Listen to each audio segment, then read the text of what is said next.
శ్రావణ మాసం వచ్చిందంటే చాలు ప్రతి ఇంటిలోనూ పూజా సందడి మొదలవుతుంది. ఈ మాసంలో ఆడవాళ్ళు వాళ్ళ మాంగళ్య బలం కోసం గౌరీ దేవతని, లక్ష్మీ అమ్మవారిని కొలుస్తుంటారు. శ్రావణ మాసం మహిళలకు అత్యంత ముఖ్యమైనది. మహిళలు పాటించే వ్రతాల్లో అధికం ఈ మాసంలో ఉండడం వల్ల వ్రతాల మాసమని, సౌభాగ్యాన్ని ప్రసాదించే మాసమని కూడా పేర్కొనబడింది. కానీ ఈ మాసంలో కొన్ని ప్రత్యేక రోజుల్లో అమ్మవారి వ్రతం చేయడం వల్ల చాలా మంచి జరుగుతుందంట.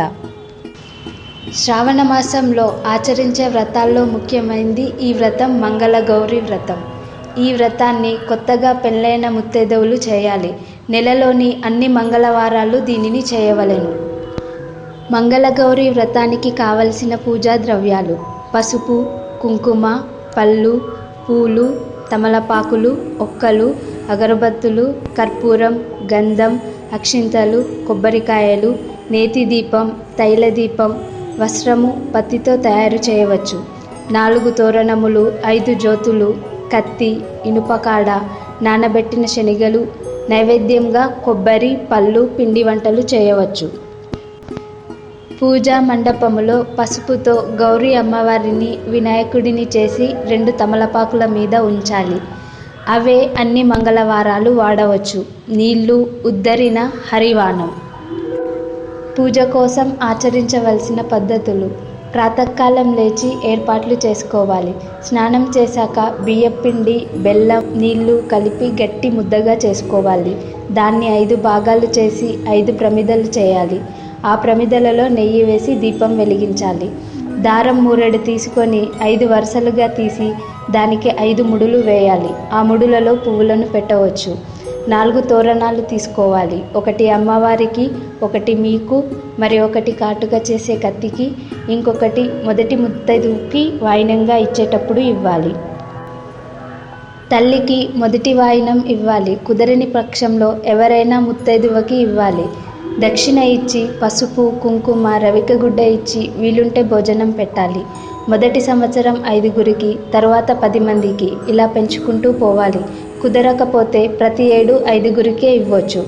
వాయినం ఇచ్చే స్త్రీని గౌరీదేవిగా భావించి పాదాలకు పసుపు రాసి, శనిగలు, పళ్ళు, పూలు, తాంబూలం, కాటుక ఇచ్చి నమస్కారం చేసి ఆశీర్వాదం తీసుకోవాలి. నెయ్యి జ్యోతులని సాయంత్రంలోగా తినాలి. మీరు తినలేకపోతే 5గురికి వాయినంతో ఇచ్చి వాళ్ళని తినమనవచ్చు. 5వ సంవత్సరం పూర్తి అయ్యాక ఉద్యాపనకి 32 అరిసెలు ఒక కొత్త పాత్రలో పెట్టి రవిక గుడ్డ వాసన కట్టాలి. పసుపు, కుంకుమ, మంగళసూత్రాలు, మట్టెలు పెట్టి ఎవరైనా పెళ్లిలో కొత్త పెళ్లి కూతురికి వాయినం ఇవ్వాలి. మొదటి మంగళవారం పుట్టింట్లో చేసుకోవాలి. కుదరని పక్షంలో వాళ్ళింట్లోనే చేసుకోవచ్చు. పూజలో పెట్టిన దక్షిణ సొమ్ముని ఎవరైనా బ్రాహ్మణుడికి కానీ, కుదరని పక్షంలో ఏదైనా గుడిలో హుండీలో పరమేశ్వరి అర్పణం అని వేయాలి.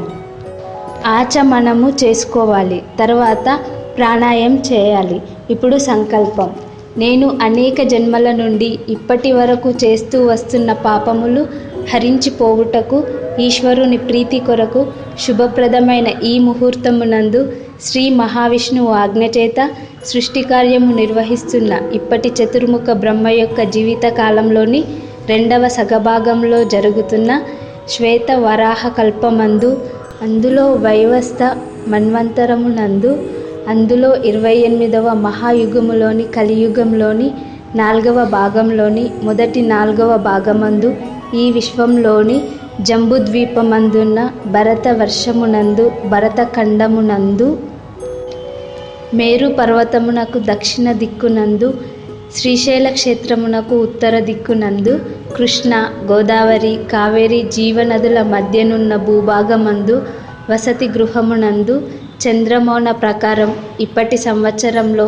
దక్షిణాయనమున వర్ష ఋతువులోని శ్రావణ మాసంలో శుక్లపక్షములో మంగళవారమందు శుభప్రదమైన ఈ రోజున మీ నామము, గోత్రము, నా యొక్క కుటుంబ సభ్యుల యొక్క అన్ని పాపములు నశించుటకు, మాకందరికీ క్షేమ, స్థైర్య, విజయ, అభయ, ఆరోగ్యాలను సిద్ధించుటకు, ధర్మము, ధనము, కోరికలు, మోక్షము అనే 4 పురుషార్థములు సిద్ధించుటకు ప్రత్యేకించి నేను నా జీవిత పర్యంతమును పసుపు కుంకుమతో సుఖముగా జీవించుటకు, మంచి ప్రవర్తన కలిగిన కుమార్తెలు కుమారులు మనవళ్ళు మనవరాళ్ళు కలుగుటకు, శ్రావణ మంగళ గౌరీ ప్రీతి కొరకు నా శక్తి మేరకు నేను ఏర్పాటు చేసిన పూజా ద్రవ్యములతో యథాశక్తిగా శ్రీ సూక్త మంత్రములతో, కలశములలోని శ్లోకములతో, అమ్మవారికి 16 ఉపచారములతో కూడిన పూజని, ఆ పూజ తర్వాత కథాశ్రవణమును చేయనున్నాను. ఏ విఘ్నములు లేకుండా పూజ జరుగుటకై వినాయకునిని పూజ చేసుకున్నాను. మొదట కలుష పూజ చేసుకొని అత గణపతి పూజ చేసి తదనంతరం శ్రీ గౌరీదేవి పూజ చేసుకోవాలి. తరువాత శ్రీ లలిత అష్టోత్తర శతనామావళిని పఠించాలి. పూజ అయిపోయిన తర్వాత శ్రీ మంగళ గౌరీ కథని పారాయణం చేసుకోవాలి.